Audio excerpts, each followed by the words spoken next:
Dados do Instituto Brasileiro de Geografia e Estatística, IBGE, apontam que em 10 anos o salário das mulheres subiu mais do que o dos homens. As mulheres tiveram um aumento no rendimento 3 vezes maior do que o deles.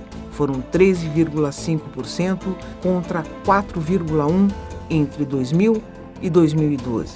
Mas, ainda de acordo com estatísticas do IBGE, as mulheres têm remuneração inferior à dos homens. Essa situação se consolida nas faixas de salários mais baixos. 71,3% das mulheres que trabalham recebem até 2 salários mínimos, contra 55,1% dos homens. Quanto maior a remuneração, mais alta fica a desigualdade. Acima de 5 salários mínimos, a proporção é de 15,5% para homens, contra 9,2% das mulheres. A situação de desigualdade se confirma em todas as regiões do país. No Sudeste, 61,1% das mulheres ganham até 2 salários mínimos e no Sul a situação se agrava, com 72%. Olá, estamos iniciando o programa Ponto de Encontro. Essa situação de discriminação salarial entre homens e mulheres é histórica e envolve questões muito mais profundas e complexas. Para o tema de hoje, temos 2 pesquisadoras convidadas. Bruna Ângela Branchi, pesquisadora e professora da Faculdade de Ciências Econômicas da PUC Campinas, e Nelly Maria Sansigolo de Figueiredo, pesquisadora e professora da Faculdade de Ciências Econômicas da PUC Campinas. Mas antes de darmos início a esse programa, professoras, vamos conferir o que alguns profissionais acham dessa situação. Vamos lá? Eu acho que uma situação que não deveria acontecer, né? Porque é um ser humano, homem e mulher são iguais, né? Eu acho que a mesma necessidade que um homem tem, a mulher também tem, então deveria ser igualado. Machismo, né? Porque eu acharia que deveria ganhar tudo mesmo, deveria ser igual, né? Uma desigualdade, né? Eu sei que isso é uma realidade no Brasil, né, e em alguns outros países. E agora eu gostaria de iniciar o programa efetivamente dando um pouco dessa situação histórica de discriminação salarial entre homens e mulheres. Bom, eu diria que as primeiras discussões sobre essa discriminação salarial podem voltar a ser os anos 60, quando com a segunda fase do feminismo houve reivindicações sobre o papel da mulher na sociedade, em particular modo o questionamento da posição subordinada da mulher na sociedade como resultado da sua posição subalterna também na família. É aí que a desigualdade no salário é o reflexo, se deve pelo menos entender como um reflexo de uma diferente inserção da mulher no mercado de trabalho. Ou seja, a mulher que tem seu papel na sociedade ligado a uma família de tipo tradicional, onde o homem é o provedor e ela é encarregada dos afazeres domésticos, é questionada porque estas atividades, essas tarefas domésticas não são consideradas como trabalho, não tem um reconhecimento social. O questionamento dessa situação se transfere depois nas reivindicações de uma igualdade, de direito entre homens e mulheres nas várias esferas da sociedade. E aí o que é que podemos ver? É que a desigualdade de salário é exatamente o reflexo de como se vê a inserção da mulher no mercado de trabalho. Em geral, pesquisa sociológica, pesquisa econômica mostram o quê? Que a mulher participa em modo mais temporário no mercado de trabalho. Ela trabalha quando? Quando não tem filhos, quando ainda não está casada, se casada não tem filho, ou quando o marido perde o emprego, se encontra em uma situação econômica mais difícil. Mas é mais sujeita a ter descontinuidade no mercado de trabalho. Isso se reflete no fato que ela vai pode ter uma remuneração menor porque ela só acompanha, complementa a remuneração do homem para completar a renda familiar. Professora Nelly, você tem alguma coisa a acrescentar em relação a essa parte, a essa situação histórica? Bom, essa questão levantada pela Bruna é uma questão assim, interessante porque, inclusive segundo alguns pesquisadores, a mulher sempre, o trabalho feminino, no fim, é considerado como um trabalho secundário pela sociedade, né? Ela entra complementando o trabalho masculino, mas isso daí, se por um período da vida pode ser inclusive uma forma de complementar salários dentro da estratégia familiar, né? Na verdade, a mulher não pode mais sair do mercado de trabalho, porque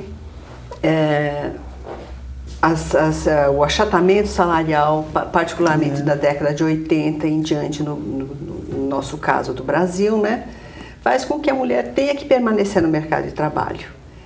E, na verdade, agora, a partir disso, fica muito mais evidente, essas diferenças salariais se tornam muito mais evidentes e a sociedade tem que, de alguma forma, ir trabalhando no sentido de reverter essa situação, né? De alguma forma, e apesar do sistema capitalista ter imposto esse tipo de condição da mulher hoje ter que trabalhar mesmo, quer dizer, não tem mais como em função das nossas necessidades, ao mesmo tempo o mercado, a sociedade não assumiu essa mulher como tal, né? Com essa tal necessidade, ainda promovendo essas alterações, essas diminuições salariais. Uma possibilidade, uma explicação, né, a meu ver, dessa desigualdade de remuneração é que a mulher se insere no mercado de trabalho em atividades, às vezes, tipicamente femininas. Se nós observamos quais são as ocupações típicas de mulheres, nós vamos encontrar aonde? No ensino, por exemplo, nos serviços domésticos. Ou seja, é a transferência no mercado de trabalho das qualidades que são atribuídas às mulheres na família. Interessante. E quando você tem atividade, profissões tipicamente femininas, as remunerações são mais baixas. Ou seja, você consegue remunerar as professoras, que têm um papel fundamental, pouco. Quantos na nossa faculdade de pedagogia de homens nós encontramos? Muito poucos. Isso vai se repercutir de novo nas próximas professoras, que são mulheres. Isso vai manter, mesmo profissionalizando essas mulheres, num patamar de remuneração mais baixo. Ou seja, no mercado de trabalho, a mulher se insere, muitas vezes, em atividades que têm uma remuneração menor. E no momento no qual teremos, assim, claro, está aumentando o número, por exemplo, também de engenheiras, sim, né? Sim. Mas mesmo na faculdade de engenharia, as mulheres continuam sendo uma minoria. Isso vamos rever tudo isso no mercado de trabalho. É interessante, acaba estendendo, né, para o mercado aquelas funções, aquelas tarefas tipicamente femininas. Né? Agora, essa é uma condição do Brasil ou é um reflexo no mundo inteiro também, essa desigualdade salarial? O que vocês poderiam falar? A desigualdade salarial acontece no mundo todo, não é só no Brasil, né? Só que tem algumas sociedades que já estão mais desenvolvidas e que essas diferenças não são tão marcantes, né? Nos Estados Unidos, por exemplo, apesar de ainda, lógico, existir, mas é muito menor a desigualdade salarial. Enquanto que no Brasil a gente ainda está com um processo, essa ida da mulher ao mercado de trabalho. Nos Estados Unidos aconteceu na década de 60, na década de 50, né? E aqui no Brasil é um fenômeno um pouco mais recente, então ainda permanece, né? Na verdade, em países em desenvolvimento como o Brasil, a situação é a mesma? Ou alguns desses países estão até numa situação pior que a nossa, de desigualdade salarial entre homens e mulheres? Bom, presente nesse momento eu não tenho nenhum dado sobre diferenças não seriam dados isso. Mas eu acho que se nós vamos sempre pensar na participação da mulher no mercado de trabalho relacionada à sua posição na sociedade, nas sociedades onde há maior discriminação contra a mulher, também isso se reflete em menores possibilidades para a mulher de se profissionalizar, de ter recursos econômicos próprios. Por isso que eu acho que, por exemplo, como eu estava falando a professora Nelly, nos países tipo Estados Unidos a mulher tem mais oportunidades. Né? A mulher de um país em desenvolvimento que carrega consigo ainda uma sociedade, assim, muitas tarefas que, por exemplo, em sociedades mais ricas poderiam ter sido oferecidas por serviços públicos, tipo cuidado das crianças, creches, ou cuidado do idoso. Em países mais pobres, isso fica sempre mais a cargo da família, e aí na família é a mulher que se encarrega disso. Aí eu acho que nesse sentido, para a mulher fica mais difícil ou se profissionalizar ou participar em modo mais assim ativo ou contínuo no mercado de trabalho. Acho que nesse sentido pode ter algumas diferenças. E diferenças no fato que muitas vezes alguma ajuda que uma mulher trabalhadora que não pode cuidar da família com uma mulher que trabalha só em casa, num país tipo o Brasil, onde muitos dos serviços domésticos são oferecidos por outras mulheres do mesmo país, isso permite assim de mascarar algumas diferenças que aparecem em outras nações, tipo nos Estados Unidos ou nos países europeus, onde essas tarefas que são terceirizadas, vamos dizer assim, são tarefas agora desenvolvidas por mulheres imigrantes. Isso se... Essa que é a diferença, né? Eu acho. Uma dificuldade também que tem, por exemplo, nós encontramos no Brasil, é essa dificuldade muitas vezes de você ter empregos formais com períodos de jornadas de trabalho menores, né? Então, no Brasil, em geral, isso daí está ligado a empregos informais. Então, parece que, enquanto que em outros países você pode, países mais desenvolvidos, você pode optar pela sua jornada de trabalho, né? Então, aqui no Brasil, eu acho que tem uma dificuldade. Então, em geral, a mulher tem essa jornada de 8 horas, às vezes mais do que isso, e mais um outro tanto em casa, né? Então, na verdade, a ida no mercado de trabalho representa, assim, uma sobrecarga, né? Uma jornada dupla, uma sobrecarga para a mulher, né? Tá certo. Então, fora essa discriminação de salários, né? Ainda ela está trabalhando, assim, assim, às vezes em condições até bastante difíceis, né? Com tantas horas que tem que dedicar aos seus afazeres domésticos também, né? Uma vez que na nossa sociedade, né? Isso daí não há uma divisão mais equitativa com relação ao trabalho doméstico, né? Não há mesmo ainda. E geralmente isso daí é tarefa feminina, né? Exclusivamente feminina por enquanto. Eu estou com algumas entrevistas aqui. Eu pediria para o Edson colocar para a gente, que mostram como as pessoas acham essa situação injusta. Vamos conferir? O que você acha dessa situação das mulheres ganharem menos que os homens? Eu acho que elas têm que reivindicar os direitos delas, né? Para ganhar igual, que às vezes fazem a mesma função e ganham menos, né? Acho injusto, até porque ultimamente as mulheres têm um grau de escolaridade até maior do que os homens. Então acredito que a questão salarial não seja realmente avaliada por competências. Olha, é um aspecto que ela levanta, né? Que na verdade as mulheres têm um grau de escolaridade muito maior. É isso mesmo que vem acontecendo?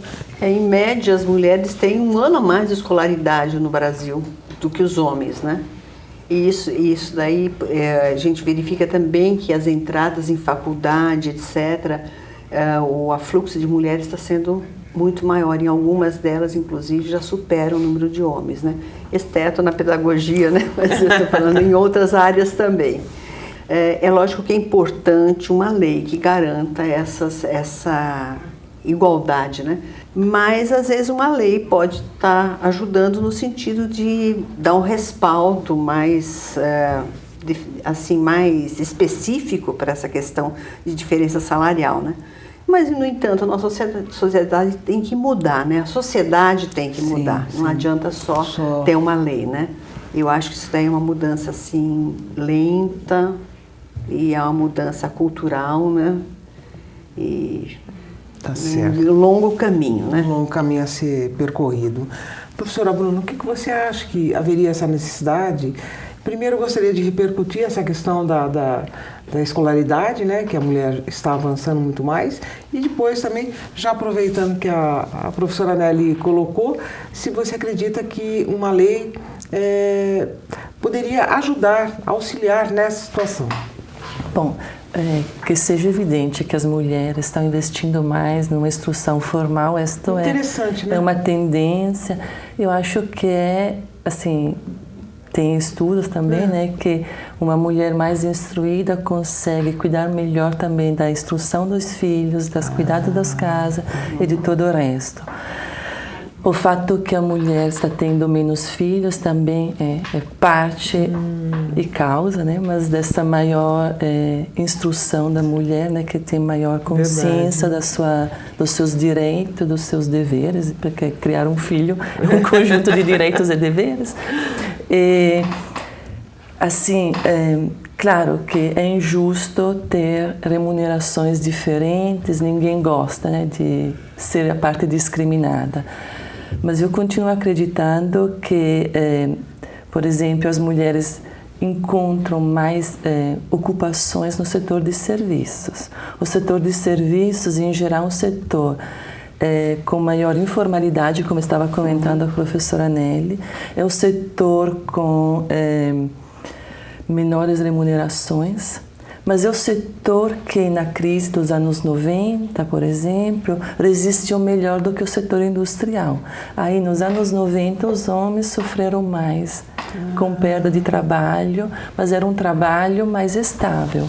Enquanto as mulheres que estavam mais ocupadas no setor de serviços estavam num setor que se adaptou melhor às novas mudanças, aceitando as remunerações eventualmente baixas, né? Trabalhos mais flexíveis, que ao mesmo tempo atende a alguma necessidade também da mulher. Porque se a mulher tem uma dupla jornada de trabalho, poder trabalhar em casa é algo que às vezes facilita e atende, mas ao mesmo tempo não tem um limite de hora. Não é? Você tem uma tarefa a desenvolver, emprega quanto tempo você necessitar, faz na sua casa. Sim. E isso acho que é algo que provavelmente uma lei que pode pensar numa igualdade de remunerações deveria, assim, é um ponto importante no caminho de igualdade de oportunidade entre homens e mulheres. Bem-vindo qualquer norma que seja direcionada nesse sentido. Mas eu continuo achando sempre que a desigualdade salarial é uma desigualdade que é o reflexo da discriminação, da segregação que a mulher tem no mercado de trabalho. É isso mesmo, né? É uma segregação, por exemplo, que fala horizontal, né, entre as atividades, quais são as profissões, setores nos quais as mulheres operam mais. É uma discriminação, uma segregação vertical. Se nós observamos os cargos de chefia, as mulheres presentes neste grupo é cada vez menor.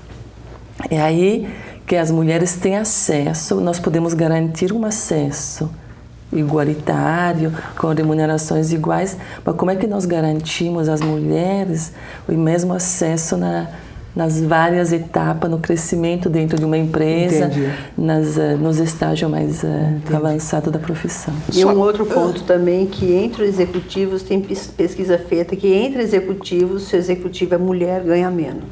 Então, é isso que eu ia perguntar, que esse é outro dado que eu tenho, que quanto maior a remuneração, maior a diferença salarial, a desigualdade. por que isso? Queria que vocês explicassem para a gente. Bom, quando nós contratamos um estagiário, é mais fácil uma homogeneidade e garantir uma mesma remuneração. Quando uma empresa está escolhendo o seu administrador ou gerente, o cargo de chefia, é mais subjetiva a escolha. Não é só o número de anos de escolaridade, é a profissão, a disponibilidade e a habilidade da pessoa. E aí as relações, vamos dizer assim, pessoais são importantes e a presença menor da mulher dificulta a ascensão da mulher nesses cargos. Entendi. E aí a mulher que chega nessas posições é a mulher que eventualmente aceita encargos mais importantes com remunerações mais baixas, para ter mais poder, eventualmente. Aí tem uma diferença que é difícil que uma lei consiga garantir, né? Isso é um movimento, eu acho, que pode acontecer com o tempo, com algumas mudanças na nossa sociedade e tudo isso. Professora, só que para alguns especialistas, uma provável lei, uma possível lei, poderia reforçar essa discriminação na contratação de mulheres. O que você acha? O que eu diria é o seguinte, não é que vai reforçar a discriminação, porque a discriminação existe, é um fato cultural, é uma característica dessa sociedade, no estágio da nossa sociedade. O que aconteceria é que, na verdade, se existe uma lei que todos devem receber mesmo salário para mesmos cargos e independente do gênero, a tendência seria, se existe essa discriminação, é contratar mais homens e deixar de contratar mulheres, não é? Então, nesse sentido, tem uma outra forma de você contornar, é ver o peso, a proporção de homens e mulheres nas empresas. Quer dizer que uma lei não pode, tem que prever esse tipo de coisa também. Tá. Se vai contratar, não é por salário, tem que ver também a cota. Mas aí a gente já entra num outro assunto que não necessariamente, eu não sei se até que ponto isso daí valeria a pena ser discutido, né?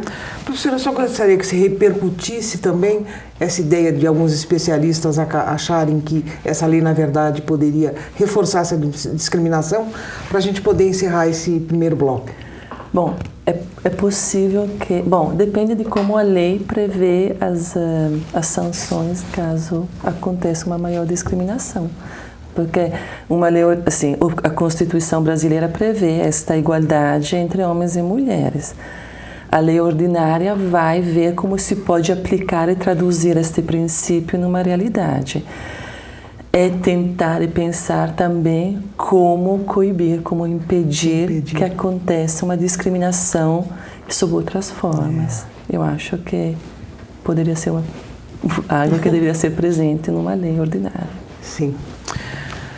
Professora Bruna, professora Nelly, eu vou pedir licença para a gente dar uma paradinha agora aqui nesse nosso programa, tá?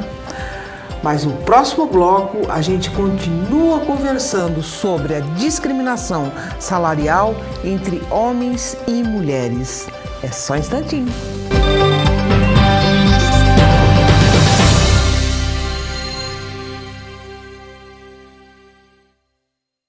Estamos de volta com o programa Ponto de Encontro, hoje conversando sobre a discriminação salarial entre homens e mulheres. São duas as nossas convidadas para o programa de hoje, Bruna Ângela Branch, pesquisadora e professora da Faculdade de Ciências Econômicas da PUC Campinas, e Nelly Maria Sansigolo de Figueiredo, pesquisadora e professora da Faculdade de Ciências Econômicas da PUC Campinas. Só que antes de darmos início novamente a esse nosso bate-papo, eu vou pedir para o Edson colocar alguns casos de discriminação salarial. Vamos lá?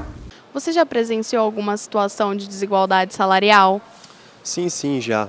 Como por um exemplo, na última loja em que eu trabalhava, né? Eu trabalhava com uma mulher Nós tínhamos o mesmo cargo como vendedor, só que, no entanto, eu ganhava mais do que ela. Uma amiga minha que trabalhava numa empresa e ela foi demitida porque ela competiu mesmo, né, a mesma função com ele, né, com o amigo, e eles demitiram ela porque não queriam, né, que ela passar ela para ganhar o mesmo salário que ele ganhava, né, na mesma função. Eu acho que todos poderiam ganhar o mesmo salário, porque eu mesmo faço o mesmo serviço de homem, né? Eu ganho 1.500 e eles ganham um pouquinho mais. Se eu ganho R$50 ao dia, eles ganham 80. Eu acho injusto eles ganhar mais, sendo que eu faço mais que eles. Professora, é uma situação realmente flagrante, né? A gente não precisa ir muito longe para achar casos de discriminação salarial que foi aí nesses depoimentos que vocês viram. O que vocês têm a falar? Bom, eu achei assim, bem interessante o primeiro, né, onde exatamente mostra que, ou mesmo a última, onde mesmas tarefas, é claro e evidente que os dois têm tratamento desigual. Né? Neste caso, quando estamos comentando de uma lei que garanta uma mesma remuneração, esses deveriam ser os casos que poderiam ser facilmente eliminados ou resolvidos. É assim, tão chocante que quase eu não acreditava. Não é? Assim, Não é? E a gente não precisou andar muito não para colher esses depoimentos. Isso é de verdade, mas eu acho que é sempre pelo fato que para o empregador a mulher trabalha quase como um hobby, ou seja, ela está aí, mas não tem aquele engajamento, aquela necessidade que tem o homem.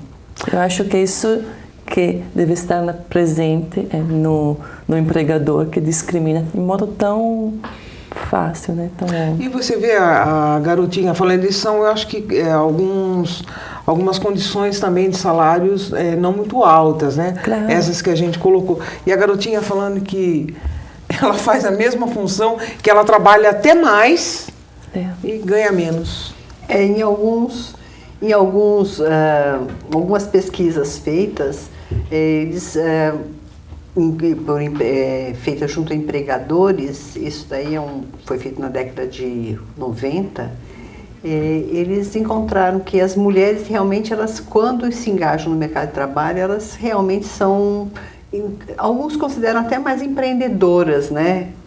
E, por um lado, eu acho que justamente para a mulher ter essa necessidade de mostrar que trabalha tão bem quanto e às vezes melhor que muitos homens, né? Então, em alguns casos, há assim uma tentativa de compensar essa posição, que é tentar conseguir alcançar uma igualdade salarial, ou então mostrar que o mercado trabalha tão bem quanto, né?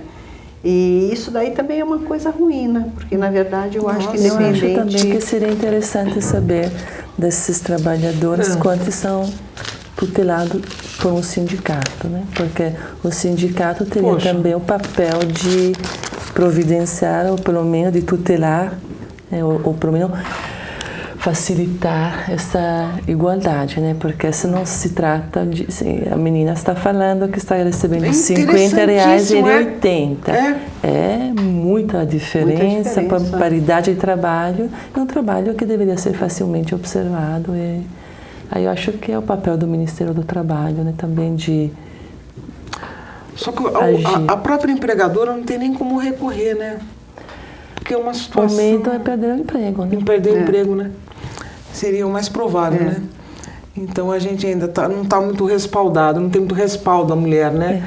Para conseguir enfrentar ou alterar uma situação como essa. Sozinho não dá. Não dá, né? É necessidade de lei, de mudança na sociedade, de associações, tipo o sindicato, que nesse caso é a instância que permite ao trabalhador se contrapor à empresa. Sim. Professora, em 10 anos, né, o aumento de rendimento das mulheres ele foi maior que o dos homens. Mas, por outro lado, elas não conseguiram se equiparar ou chegar lá. Vocês acreditam que uma década foi muito tempo para esse rendimento 3 vezes maior, apesar dela não ter chegado? Qual que é a avaliação que vocês fazem? Na verdade, caminhamos devagar demais? Na verdade, eu acho que uma década dentro de uma história de uma sociedade não é nada, é pouca coisa. Quer dizer que em termos de década esse aumento foi bastante importante. Mas um ponto que eu fico pensando na nossa sociedade, especificamente no Brasil nessa década, é que houve assim um aumento muito grande dos programas sociais. Haja visto, por exemplo, o Bolsa Família. Então, o Bolsa Família dá esse rendimento para as mulheres. Então, se a gente pensa em termos de rendimento, de uma forma geral, não só a renda do trabalho, não só o salário, na verdade, as mulheres melhoraram a sua posição também porque elas contam que a Bolsa Família o depositário da Bolsa Família, na maioria dos casos, é a mulher. Então, nesse caso, a hora que você vai fazer... Nesse caso, a hora que você vai fazer um levantamento sobre o rendimento das mulheres, as mulheres realmente puderam aumentar. Contam também muito com a Bolsa Família. A gente tem visto que quando a gente faz vários cortes de famílias, quando a gente pega as famílias, as chefes de famílias mulheres, realmente elas têm uma participação dessas transferências do governo muito maior do que os homens. Então, se a gente está analisando o rendimento como um tanto, isso daí deve ter pesado e subiu o rendimento das mulheres.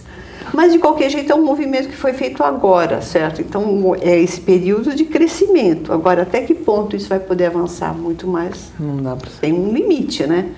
Então, eu não sei se a gente vai continuar... Tem outros meios que têm que ser providenciados, ou então pela sociedade, né? Para continuar avançando nessa proporção que foi bastante grande nesse período. Foi grande. Então, é lógico que é insuficiente, porque ainda o rendimento das mulheres está muito abaixo dos homens, né? Em todas as categorias em geral, né? Em média, em geral. Mas o quanto a gente vai avançar, tem que ter outros meios para continuar esse avanço, na minha opinião. Tá. E você? Eu sou um pouquinho mais pessimista. Mais pessimista? No sentido que eu teria gostado um avanço maior, não só em termos de percentuais, mas de valores absolutos. Porque se eu começo com um patamar muito baixo, um avanço percentual grande não eleva muito. Mas é que na década, voltando agora ao mercado de trabalho, né? A década de 2000, o mercado de trabalho brasileiro teve uma fase particularmente, uma conjuntura muito favorável. A partir de 2003, 2004, o mercado de trabalho brasileiro enfrenta uma fase de aumento da taxa de ocupação, aumento da formalidade, as remunerações aumentam. É um período muito favorável para o trabalhador em relação à década anterior. Né? Enquanto a década de 90, a inserção do Brasil no mercado internacional com maiores abertura comercial e tudo isso provoca forte mudança na estrutura produtiva do país e no mercado de trabalho e cria maiores informalidade, tudo isso a partir de 2003, fase conjuntural mundial e interna é muito mais favorável e já não está se repercutindo agora, né? No final dos anos 2009, 2010, já está modificando a situação. Ou seja, foi um momento bom, nesse sentido, relativamente bom para o trabalhador. Poderia ter avançado mais. E sendo uma situação favorável, não foi lá essas coisas. É uma coisa que é interessante, é o seguinte, quando num período de contratação, é lógico que num período que está aumentando bastante a demanda por trabalhadores, é lógico que a mulher tem mais espaço para entrar. Agora, em períodos de crise, as primeiras que vão ser despedidas vão ser as mulheres. Na verdade, é isso que acontece, são as mulheres e os mais jovens, né? Por quê? Então, qual o critério? Por causa da discriminação mesmo. Da discriminação mesmo. Então, você tenta manter, né, os provedores, não é, no mercado de trabalho, talvez? Não sei. Já tem essa uma característica do próprio mercado de trabalho, né? Então, quando você acompanha assim a trajetória ocupacional de mulheres, uma vez que elas são demitidas, elas demoram muito mais para voltar no mercado de trabalho e às vezes voltam, geralmente, se elas às vezes saem da indústria, mas elas voltam no setor de serviços, né? Então há uma tendência com salários mais baixos. Então elas demoram mais para voltar, com salários mais baixos e voltam no setor de serviços, justamente que pagam salários mais baixos. Mais baixos ainda. Então é um cenário bem... Ou seja, a discriminação salarial é só um aspecto, né? É só um da deles, discriminação contra a mulher nesse mercado de trabalho. E só o fato dela tentar se colocar novamente no mercado e ter essa dificuldade é interessante, né? Mas por quê? Porque se pensa sempre que a mulher pode assim, ter outras oportunidades, né? Ela pode vender salgadinhos no mercado informal. Sim. Aí ela quebra um pouco assim a falta de renda mais formal e tudo isso com essas atividades, essas quebra-galhos. Aí ela é dada essa possibilidade, né, entre aspas. Exato. E aí ela tem assim os maiores obstáculos também, né, para retornar ao mercado de trabalho. Que coisa. Tá certo, eu estou com uma outra entrevista bastante interessante que fala dessa mulher mais qualificada. Vou pedir para o Edson colocar para a gente, então. Vamos lá? As mulheres, com certeza, trabalham bem mais que os homens. Os homens, ele carrega mais peso, mas a mulher, na qualificação, ela é bem melhor. Hoje eu vejo que eu trabalho de pintora, né? E eu estou vendo que a qualidade de serviço, com certeza, onde está a mulher, é bem melhor. Então, o dirigente tem que observar isso, tem que ter, sim, uma chefia que organize direitinho, porque não? A mulher até trabalha até mais que o homem, ela tem mais vontade de ficar até mais tempo no serviço do que o homem. Olha só, de novo, uma outra pessoa falando que trabalha até mais e falou um outro aspecto que a gente tinha comentado, um serviço de mais qualidade. O que vocês pensam a respeito da mulher executar um serviço de mais qualidade? Acho que isso é reconhecido. Esses programas de Bolsa Família que estava falando a professora Nelly, prevê também programas de preparação, de requalificação da mão de obra. Tá? Existe também a possibilidade de estimular, por exemplo, participar de algum curso de qualificação para o trabalhador voltar ao mercado de trabalho ou se inserir no mercado de trabalho. E existem algumas possibilidades e tem um problema, às vezes também, pela cultura feminina, né, de escolher determinadas profissões. Tipo, não sei, cabeleireiro no lugar de trabalho na construção civil. E demonstraram, acho bem aqui na nossa região, que os cursos profissionalizantes para as mulheres que se ocupavam do assentamento de azulejos, né, eram que ofereciam mais ocupações para as mulheres pela qualidade do trabalho feminino. Ela quebra menos, o trabalho dela fica melhor. As empresas procuravam mão de obra feminina, mas não existia uma oferta suficiente com qualificação. E os cursos oferecidos para as mulheres desses programas sociais eram nessa direção, exatamente de preparar essa mão de obra para um serviço na área da construção civil. E esses cursos continuam sendo oferecidos? Agora eu não sei recentemente se continuava. Sei que quando existiam tinha dificuldade em ter mulheres dispostas para participar. Professora Nelly, se tem alguma colocação para adicionar em relação a essa qualidade do serviço da mulher? Bom, o serviço da mulher é reconhecido em várias áreas, né? Apesar da qualidade, eu acho que não é uma questão de reconhecer qualidade do serviço. Eu acho que é lógico que o empregador, em algumas áreas, reconhece essa qualidade. O que vale é valorizar o serviço, né? Então, eu acho que o que está faltando, então, é valorizar de forma equitativa e talvez até melhor, né? Um serviço mais qualificado. Eu, por exemplo, ficaria curiosa de saber se uma azulejista feminina ganha mais do que um azulejista homem. Boa pergunta, hein? Eu acho que ganha menos. A possibilidade é bem essa, né? É bem essa. Agora, outro aspecto importante é que os direitos devem ser iguais, mas as diferenças devem ser respeitadas, professora? Claramente.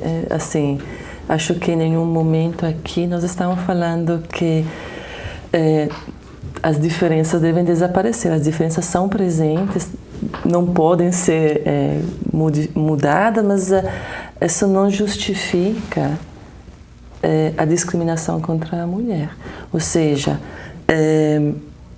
a mulher tem características, capacidades diferentes dos homens. Pode ter, mas também os homens não são um grupo homogêneo. Tá? Sim. Ou seja, tem algumas... Assim, uma crítica que muitas vezes se faz à dificuldade de inserção da mulher no trabalho, o fato que ela terá filha vai interromper por um determinado período de tempo. Foi bom se tocar nisso, então. Por um determinado período de tempo, ela vai parar de participar do trabalho, pelo menos por uns 4 meses ou 6 meses que a legislação prevê que cuide da família ou da criança, né? Isso não tem como. Poderíamos, nesse caso, eventualmente pedir uma paridade de direito para o pai, que poderia participar também. Sim. Um pouco mais do que aquela semana que ele se reconhece como direito.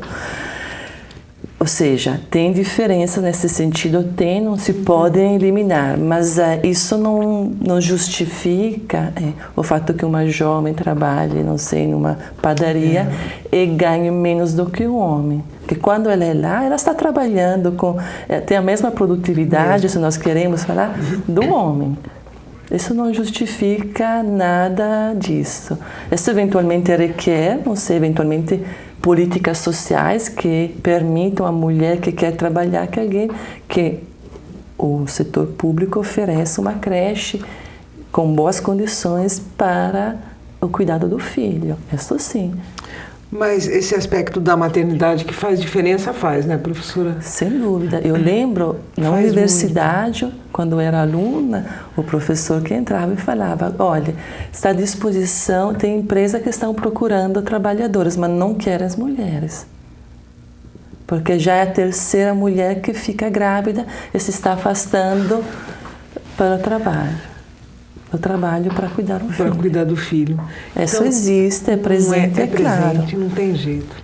Mas aí é necessidade de uma legislação, eventualmente, que tutele mais, que garanta a participação, o direito de reprodução da mulher, porque se nos anos 60 se criticava, não é? Se dava... Assim, se pedia um direito à sexualidade da mulher, que podia decidir se ter filho ou não, mas temos também tutelar a mulher que quer ter filho, que quer desenvolver este papel importante da vida dela, mas sem discriminar no mercado de trabalho, porque quando ela trabalha, não é... Não fica inferior ao seu trabalho, àquela do homem.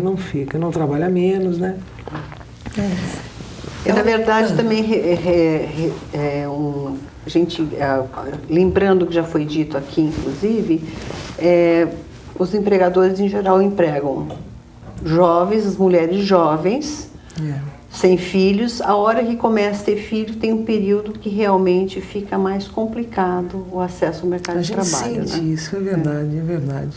Porque está até os planos de saúde cobram mais, né? Quando a mulher está em período de procriação, não é? Os planos de saúde são mais que até os planos de saúde. Então, existe tem muita coisa a mudar, né? Tem muita coisa a mudar. Essa questão da maternidade, se tem algum conhecimento no exterior, se também acaba, assim, impedindo as mulheres de entrarem no mercado de trabalho?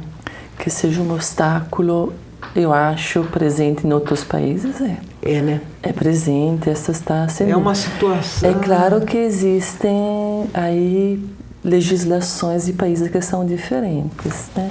E aí tem, assim, na Itália, que eu conheço um pouco mais, a mulher pode ficar afastada até 1 ano. E nos primeiros 6 meses tem direito à remuneração integral e nos restantes 6 tem uma perda. Não é irrelevante, mas tem garantia de emprego contínuo, né, na volta depois de 1 ano.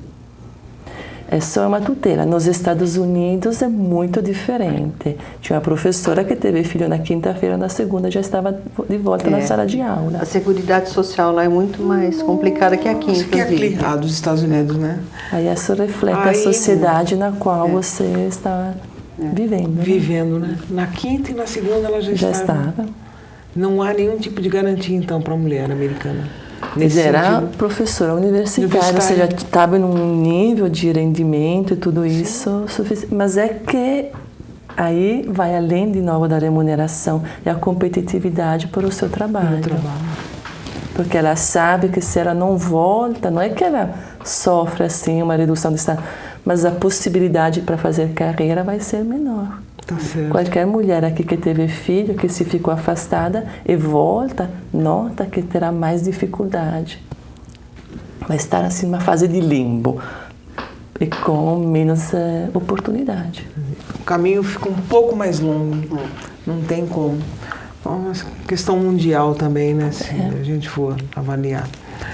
Eu gostaria agora de colocar, né, uma última consideração, uma última entrevista que é falado o que pode ser feito em relação a essa situação e depois eu voltaria com as professoras novamente para a gente repercutir um pouco, para a gente começar a caminhar para o final do programa.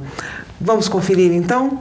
Na sua opinião, o que poderia ser feito para igualar os salários?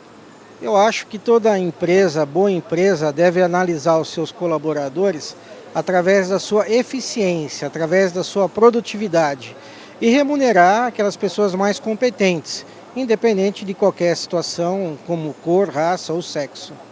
Professoras, já pensando assim no fecha, para a gente começar a partir para o encerramento do programa. Ele fez as considerações dele e eu gostaria que vocês fizessem a de vocês nesse sentido. Ou de perspectivas, quais as perspectivas que vocês enxergam, se a gente a mulher não deve caminhar muito em relação a essa questão salarial, já que você também colocou que a década de 2000 foi uma década muito especial e que esse aumento 3 vezes mais não significa tanto, e essas outras discriminações que nós acabamos colocando aqui em relação à mulher, que é da maternidade e tantas outras, né, que existem ainda. Pode ser. Bom, eu acho que temos, assim, tendências favoráveis, porque eu vejo, por exemplo, que o aumento da instrução, né, formal, ou seja, é uma tendência, está presente. Eu acho que é difícil que uma mulher mais instruída não estimule uma maior instrução nas filhas. Tá? Eu acho que isso vai ter impacto positivo nesse sentido, não só no mercado de trabalho, mas como pessoa, como ser humano.